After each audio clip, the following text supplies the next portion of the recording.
Të vuash nuk do të thotë se nuk ke jetën e gjatë. E një gjë që e kundërshton këtë është edhe Nën Dila, e cila sot është plot 105 vjeçe.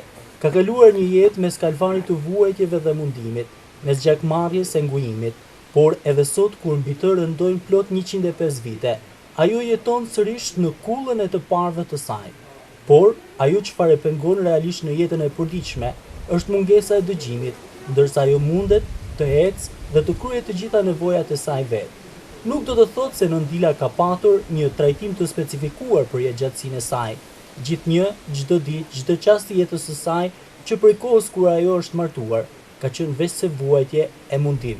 Kalvari vuajtjeve të 105 vjeçares Dila Jaku, e cila dhe sot jeton me frikën e dënimit nëse flet, ka filluar që në 1949, kur sistemi komunist i pushkaton të shoqin duke e lënë atë në mesin e maleve të Pukës me 2 fëmijë e tij.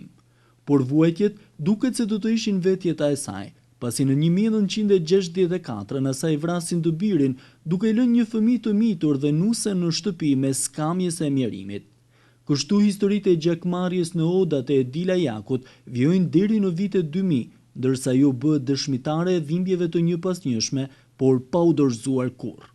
Keshkena hek vëllë të dhja, pa burë, me fëmijë, vëzhel, shumë kena vëjtesh, na ka mojtë Zoti, për e një gja, na ka thonë forcë, shnete,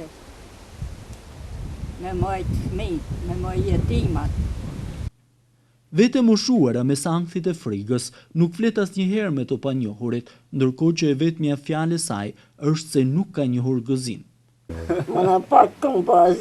Për nipin e Dila Jakut, jetëgjatësia e saj është garancia se njeriu jeton atë sa i ka përcaktuar vetë Zoti i plot fuqishëm dhe nuk ka lidhje me vuajtjet dhe sfidat që kalon në jetë.